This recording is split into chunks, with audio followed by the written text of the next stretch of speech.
Hi, thanks for joining me today. Today I'm going to be talking about the importance of not having too much blood drawn at one time. I'll share a personal experience, talk about one medical center that also had a concern with too much blood being drawn at one time, and what we can do as patients to help prevent this. So years ago, one of my doctors gave me a lab slip, and I expressed concern because so many items were checked. I thought that perhaps too much blood would be drawn.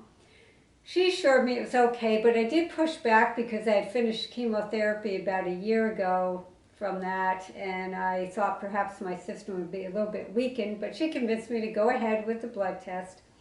And sure enough, not too long after, I developed shingles.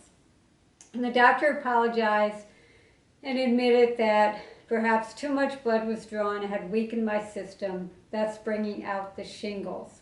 Often I know they're concerned with anemia if too much blood is drawn, and other things as well, depending on your own personal medical history. So I was very taken aback because this was all new to me. I didn't know that having so much blood drawn at one time could cause something like this. So it made me very aware of the importance of, if you're seeing multiple doctors, be sure you make them aware of blood tests that you had done, when you had them done, upcoming blood tests, when they will be done, so everyone knows what's going on. And don't assume that the electronic medical system will take care of this for all doctors to be able to view your history, because some doctors have told me that their computer software doesn't jive with other offices' software.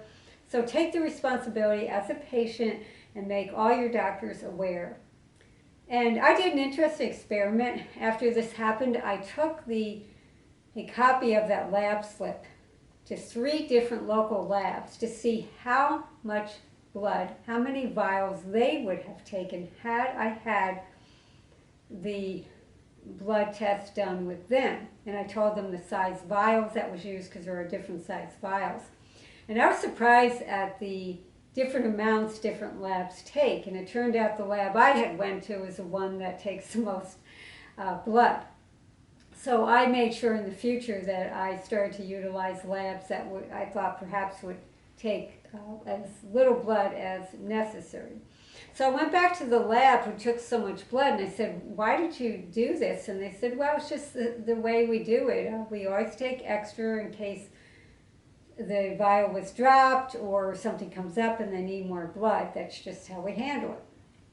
And I know hospitals historically notoriously were known for taking too much blood, sometimes every day, and redundant blood draws that often weren't necessary. And sometimes blood taken every day is necessary, but I know some medical centers express concern with this. And I'm looking at an article back from 2015 with UCSF San Francisco out of California Medical Center, and they became so concerned with this, there was actually a campaign developed, think twice, stick once.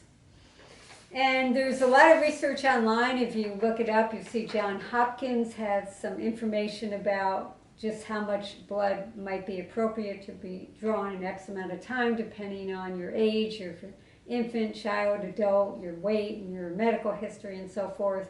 The Red Cross has some information on their site about how long it might take to replenish blood. So if you do a little bit of research online, you'll find a lot of information about this.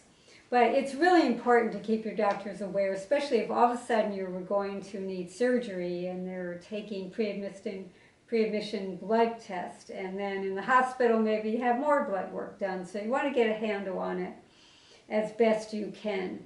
So I hope these insights have been helpful, and I hope you join me next Friday. I hope to see you then. Bye.